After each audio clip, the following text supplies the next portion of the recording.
This is my amazing, beautiful niece, everybody. And she's going to be sharing with us, as you guys seen in this video right now, she's going to be sharing with you the mission trip that she just went on. She had an opportunity to go all the way to New Orleans in Louisiana, and for a week she went over there to work with her youth group, and I think they took like close to 30 students, something like that. She's going to be telling all of you about that. But Brian, before we get into all that, why don't you tell us, for those of you that may not know you, where were you born, what grade you're in, how old you are, and a little bit more about you before we get started. I was born right here in Blythe, California. I am a sophomore in high school. Oh, that's 10th grade. And how old are you? Oh, I am 14, going to be 15. What is your youth group like over there? Tell us a little bit about your youth group and how you got involved in your youth ministry. Well, it started off with my friends. They go to this Bible study, and it's called Awanas, and it was every Tuesday at Family Heritage Church. And I started going to that, and it's a year-long program during the school year where you spend an hour every Tuesday night during the week, and you basically study the Bible, like kind of hardcore. It's not like youth group where it's a relaxed environment. It's very focused, and it's for building discipleship. And how did you exactly you got involved in this? Did someone invite you, or you heard about it, or? Everyone I know, I guess, was involved in it, so I was kind of the last to find out. And then I eventually got to know the pastor really well, and I was friends with the pastor's family, and I started going to their youth group. Okay, so you have some friends that kind of invited you, and that's how you kind of. And tell us a little bit, how exactly did this plan of this trip for New Orleans come about? How did this? Whose idea was this? How did you guys raise the money to go? And what was the vision and the purpose behind the whole thing? Well, I started off with the Bible study program before I started going to youth group at the beginning of the school year, last September. And they had been planning this New Orleans mission trip throughout last summer. And so it's normally just for kids in the youth group, but my pastor, Pastor Jeff, had been praying about it, and he decided to let a few of the kids that were from the Awanas Bible study go, so I got to go. And it was really the youth group that thought of it before I had been in it, and they found this program called Mission Lab, and they have this program where groups from everywhere, mostly groups, places from the South, they go to New Orleans for 1 week, and it's, they have this going the entire summer, and you spend a week there, and you do vacation Bible study with kids, and you help rebuild people's houses from Hurricane Katrina. You guys know that the hurricane hit New Orleans really, really bad a few years ago. And although you think that that's such a big state, and the whole, Louisiana's got lots of money, there's still a lot of poor people there that are still struggling to live. And so when their youth group took this mission trip over there, they knew that they were going to be experiencing a lot of different things. But tell us exactly some of the things that you experienced over there. It was the humidity in Louisiana at 1 in the morning. It was very humid. It was really, really bad. And you guys got checked into, where did you guys stay at? The mission lab is hosted at a Baptist seminary, so they have dorm rooms all throughout the grounds, I campus. guess. The campus? Yeah. So it was like a Bible college? Yeah, it's like a Bible college. Okay. So you guys got to stay there. You guys got to stay in dorms. Girls in one, boys down the hall, that kind of stuff? No, not down the hall. Separate dorm. Whole separate quad? Yeah, separate buildings. Okay, awesome. So then when you guys got there the next day, you guys said, okay, we're getting up, getting breakfast, and this is what we're going to start tackling. What were some of the things that you guys first really... Well, the group got separated again, so we were in 2 different groups the entire week, so we had to switch on and off of vacation Bible study with the kids and helping to rebuild a lady's house. And my group was the building group, so we got to build the first day, and we really didn't know what was going to happen. Like, are we literally like building someone's house, or are we just like painting and like helping to rearrange furniture? But no, it was literally like building the house. Like, we were putting the walls together. Wow. And you have very little experience in construction. Yes. None of us, except for the adults, had any instruction, really. So you were, this lady was homeless then. She was Well, she had been staying with family, and God just blessed her, and our group came down here, and she was really happy because no one had ever offered to help her with this house, and she was just, she was an older lady, 50s, and she didn't have anyone to help her. Wow. So by the time you guys were done, her home was in much better shape than... Yeah, it was in much better shape. Wow. So then that was the first day, and what were some of the other things that you experienced? Because we saw this little girl in the video, and tell us a little bit more about like the next couple of days and your experiences there.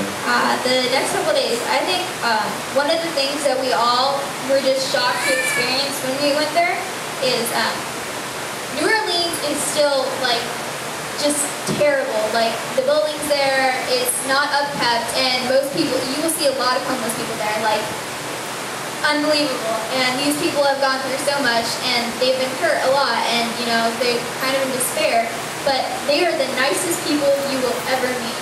And it's crazy. Like you would go to the Dollar Family, and they would ask you how your day was and like how life was going. It was crazy. Wow.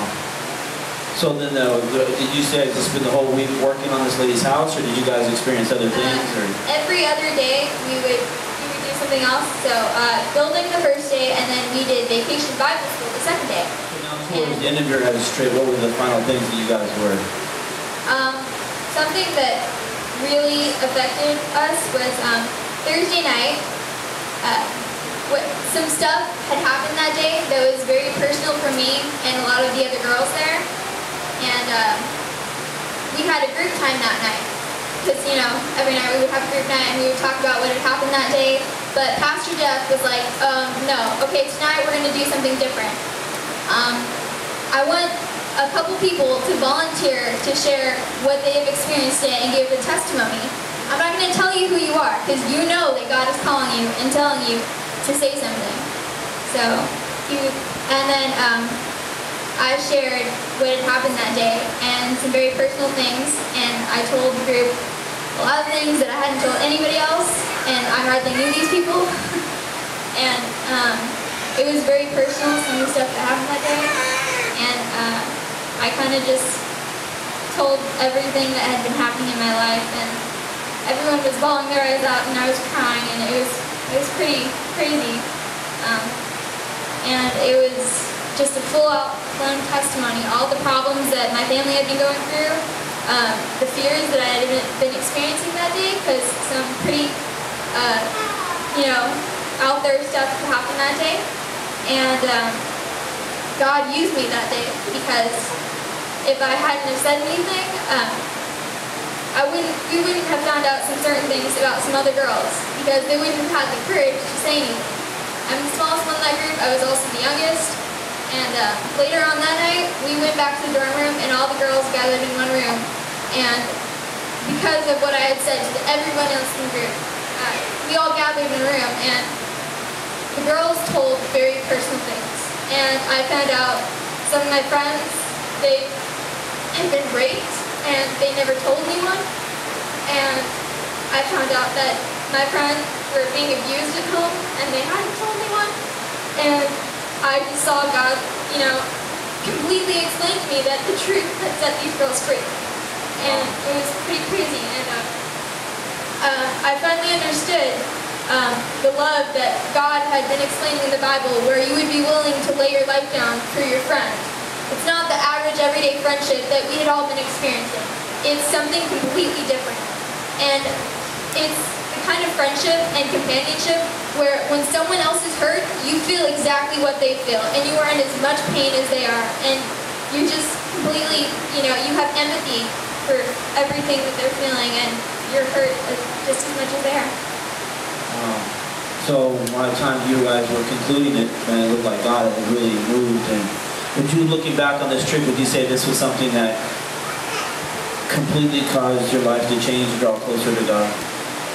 Yeah, it definitely drew us closer to God. It taught us what real friendship was, not the meaningless life that everybody had been living, and it taught us what, real family and companionship meant, and, love for one another, and loving people that you hardly knew.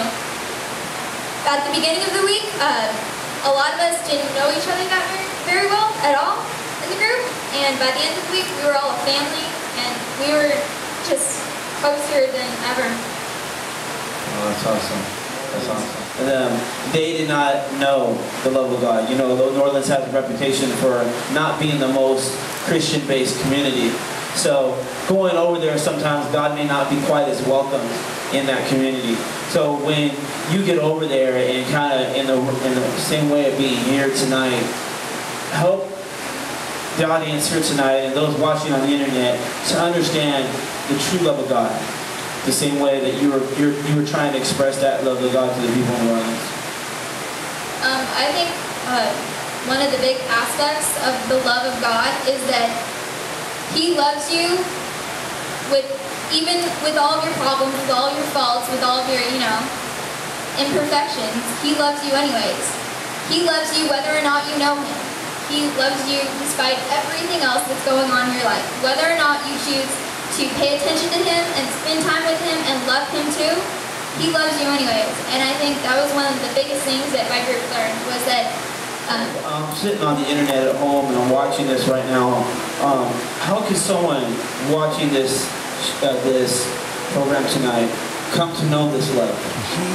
What would you do to say to the person out there that might be cutting their wrist or might be hurting, might feel like, their dad, they don't know who their dad is, mom's abandoned them, but they feel like just giving up and lost all hope? What can you say to that person that might be watching this tonight to tell them that, hey, this is how I can come into the Lord tonight? So go ahead and look at our camera there and kind of talk to the audience there for a second. Well, I think one of the ways that you can come to know God is stop living for yourself and stop planning out your life according to the way that you want it. Because a lot of the time, most of the time really, pretty much all the time, God has a miraculous plan for you, and most of the time we aren't following it. So do you think you lead our audience watching on the internet tonight in a prayer that they can come and know Jesus tonight? Just kind of look into the camera and talk to them out there that might be watching. So just tell them, explain to them, tell them about Jesus. Well, you can start by bowing your head and closing your eyes, and you say, "Dear God," or "Dear Lord, I know I've done wrong. I know I've been imperfect. I know I haven't always been the best person. I haven't loved the way I should have loved. I've done wrong things. But I know that you love me, and I know that you rose from the grave, and you sent your Son to die on the cross for me, even though I didn't love you. And I just want to say that I'm sorry, and I want you to come into my heart, and I want to get to know you more, and I want to follow you and love you. In Jesus' name I pray.